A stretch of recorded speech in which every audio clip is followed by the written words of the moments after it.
This is an ad by BetterHelp. BetterHelp recently surveyed over 16,000 people and found that while 75% of people believe it's wise to seek support, only 27% of Americans are in therapy, and people stay silent to avoid being judged. BetterHelp has over 10 years of experience matching you with the right therapist. Because we're all better with help. Visit betterhelp.com/stopthestigma for their first ever State of Stigma report, the latest in mental health research. Welcome back, guys, to Under the Influence. I am Alexis Knight. If you've been following along, you know that I am digging deep into the chilling case of the Slender Man stabbing. Not just about the stabbing, a horrific crime that was done. I am here focusing on why they did it. The Slender Man case, the psychological web in all of this. In part one, we explored how two young girls, Morgan and Anissa, fell under the influence of a fictional character and then plotted the unthinkable because of that. Now here, we're going to peel back another layer. We're going to get into the psychological web that ensnared these girls. And then we're going to ask the tough questions. How could this have been prevented? I mean, the power of belief and influence. That's how everything gets done, isn't it? First, you have to believe. Then you have to want it because now you are committed to it. You don't want to be insulted by anything else. You have made your decision. This is what you know. And anything else could just be an insult to your own intelligence. And so you're going to stick to it, right? Let's just talk about this thing we call belief. I mean, it's easy to dismiss what Morgan and Anissa believed in as mere fantasy, right? A silly story that was spun out of control. How could this happen? How ridiculous. But for them, for these two girls, it was not ridiculous. Slender Man was real. And we all have to accept that in order to even talk about this. People don't want to know that they are capable of being psychologically manipulated. We always wonder why battered women don't leave, why people just don't leave these situations. Maybe they're in a cult, all these things where they... This is an ad by BetterHelp.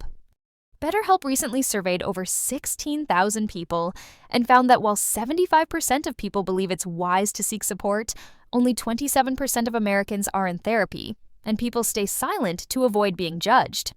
BetterHelp has over 10 years of experience matching you with the right therapist. Because we're all better with help. Visit betterhelp.com/stopthestigma for their first ever State of Stigma report, the latest in mental health research. They know better and they can't get out. It's because they are under the influence, something that we are not discussing enough. I mean, this belief for these girls, it wasn't only about fear. This was also about power. Slender Man represented something bigger than themselves, something that made them feel special, something that made them feel chosen and in control of their destinies in a way that nothing else did. And aren't we all seeking that? Comfort and confidence in our decisions and the life that we have made for ourselves, what we're doing every day. We're doing it because we want to, right? We know what we want to be doing, right? Well, these girls thought they knew what they were doing and that they were part of something special and important. Just like we all feel every day when we go do what we do. It's because we're part of something. Now you might wonder, though, how could something so obviously fictional have such a profound effect on these girls? Well, the answer lies in the simple thing, the power of influence. It's everywhere. But it does happen. And it does influence others, particularly the young, developing minds like Morgan, who struggled with mental issues as well. She was especially vulnerable here. She had schizophrenia. It was diagnosed after the crime, but it made her susceptible to delusions. And Slender Man for her becomes the focal point of her delusions. Anissa, on the other hand, well, different situation. She was desperate for acceptance and validation from Morgan. I mean, she was willing to believe in Slender Man because it brought her closer to her friend.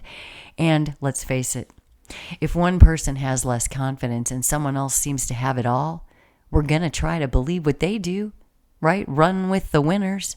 It's not something we haven't heard before. So why would it be different for Anissa? Why should we blame her for this?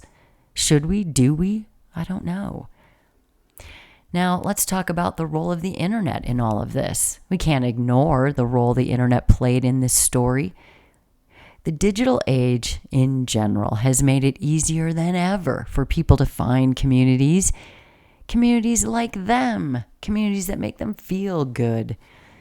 But these also include communities centered around the macabre.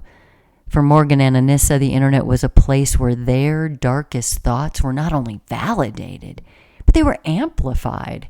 I mean, they found endless stories, they found images, they found videos all day long that fueled their belief in Slender Man, gave them something to believe in at all. And this created an echo chamber where reality and fantasy becomes blurred. And when this happens, nothing good comes out of it, guys. But let's be clear now, the internet did not make these girls violent. It was the combination, okay? The combination of all of it. Their pre-existing vulnerabilities, the toxic content they were consuming. Everything combined pushed them over the edge. The question that we want to ask ourselves here is, how much responsibility does society bear for allowing this content to thrive unchecked? But isn't it the freedoms? It's the freedoms of having the content that anybody wants. That is the freedoms. So who is in charge of the children watching the content? How do we control it? It's not just children, though, is it? Anyone can be influenced. But these were children, and people want to blame. Blame the internet, blame Slender Man, blame the parents. How can we stop all of it? Can we? What are the warning signs here? Looking back on this case, there were warning signs that something was terribly wrong. Morgan, she had been showing signs of mental illness for years. This girl was isolated. She had difficulty forming connections. She exhibited behaviors that in some ways should have raised some red flags, right? People have asked the questions. Did we not notice these things? And who should have noticed? Anissa, she was lonely.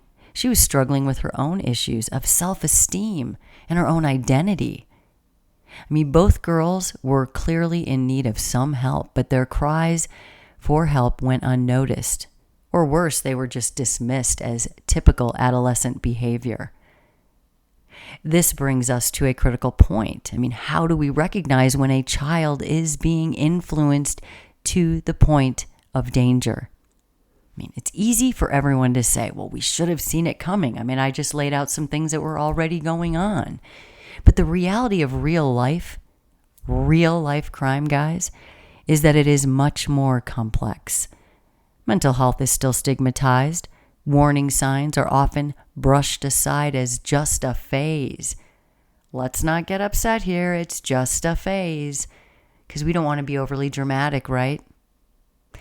But in cases like this, these early interventions could mean the difference between life and death, literally. And then this happens, right? Life and death. And then we have the aftermath and the blame. Because then it becomes, we need to blame someone. Someone is responsible, and no one will be satisfied until that happens. After this attack, Morgan and Anissa were both charged as adults with attempted first-degree homicide.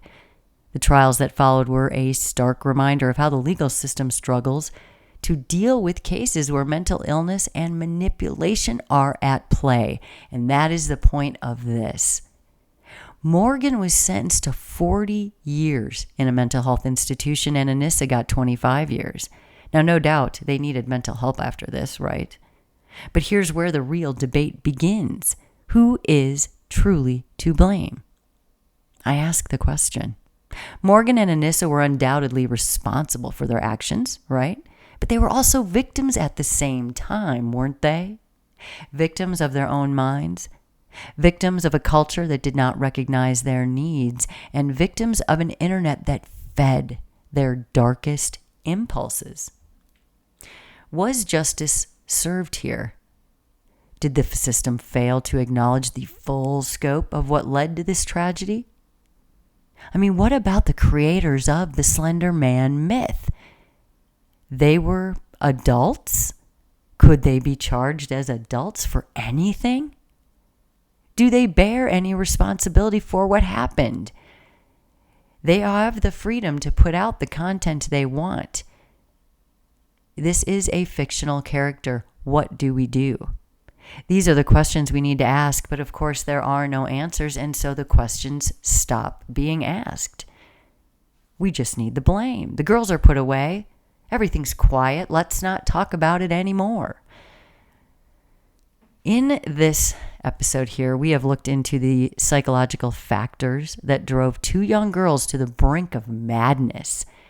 We looked at how belief and influence and the internet created a perfect storm that led to a horrific crime. But we're not done yet, guys. In the final part, in part 3 here, we're going to look at the aftermath, the trials, the sentences, and the long-term impact of this case on the girls, their families, and the community. Stick around, guys. And if you caught yourself in this episode but missed episode 1, get the full story. Just get the full story. Start with episode 1. You got this episode 2, and the final episode, episode 3, is coming next. This is Alexis Knight. You are listening to Under the Influence. Stick around. Episode 3.